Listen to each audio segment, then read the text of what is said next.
C'est vraiment une mère brisée qui s'est présentée dans un petit parc de Lévis pour témoigner de son amour inconditionnel à ses deux filles disparues. Tout le Québec, d'ailleurs, a eu une pensée pour elle quand les corps de Nora et Romy ont été retrouvés samedi. Et Denis, Amélie Lemieux a elle-même tenu à s'adresser aux médias il y a quelques minutes, donc. Exactement. Une mère qui a réussi à contenir sa souffrance, sa grande détresse là, pour se présenter ici.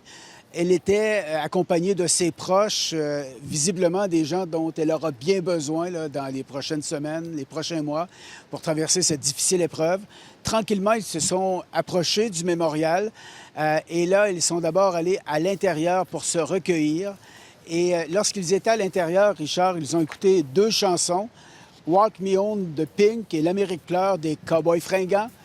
Pourquoi ces deux chansons, Richard? Eh bien, c'est parce que ce sont les deux dernières chansons qu'elle avait écoutées avec ses filles.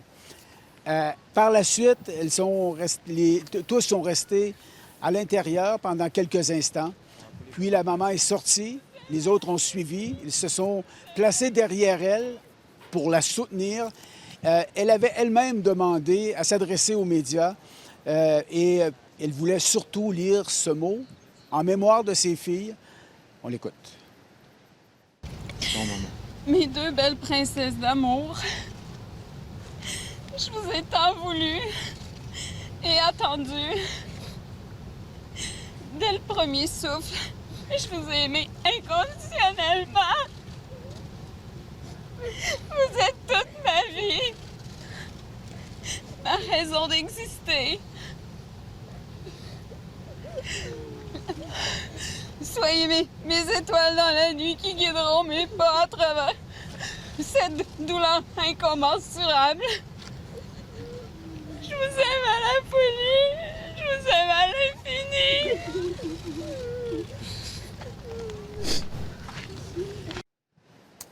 Aïe, aïe, aïe, ça brise le cœur, Denis. Et malgré toute cette douleur-là, Mme Lemieux a tenu à dire merci à tous ceux, à toutes celles qui l'ont épaulée dans cette terrible épreuve. Oui, effectivement. Puis on le sent, ce soutien. Partout où on va, les gens ont une pensée pour elle. Ici, ce mémorial, de nombreuses peluches ont été laissées, des mots également. On écoute à nouveau la maman. Je tiens à remercier toutes les unités qui ont participé et qui participent encore à l'enquête. Je tiens également à remercier tous les citoyens pour leur support, à leur aide et à leur encouragement. Ça prend du courage tout de même, Denis. On est de tout cœur avec elle. Bon, regardons quand même ces recherches qui se poursuivent.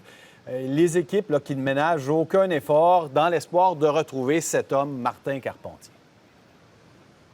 Exactement. Et ce qu'il y a eu de nouveau dans les efforts cet après-midi, cet avion de la garde côtière qui survolait les lieux pendant plus d'une heure, tournait en rond avec une installation, une caméra thermique qui permet de détecter des mouvements, de la chaleur, un corps ou encore quelqu'un en déplacement sur le terrain. On écoute notre expert en enquête policière, Roger Ferland. C'est la technique la plus puissante qu'on a pour reproduire des images du sol, mais en fonction de ce que va dégager le champ d'énergie. Alors, un arbre ne dégage pas d'un arbre à l'autre la même chaleur thermique. Il va de soi que s'il y a un corps au sol ou s'il y a un corps qui est perché dans un arbre ou autrement, bien là, on va être capable de plus facilement le faire. Et on voit que l'avion fait des tours circulaires de façon à être capable de concentrer son territoire et son angle d'approche doit être différent d'un tour à l'autre. On comprend, Richard, que pendant que la famille est retournée se recueillir et soutenir cette maman endeuillée, eh bien, les policiers poursuivent leur travail pour trouver Carpentier dans la région de Saint-Apollinaire. Merci, Denis.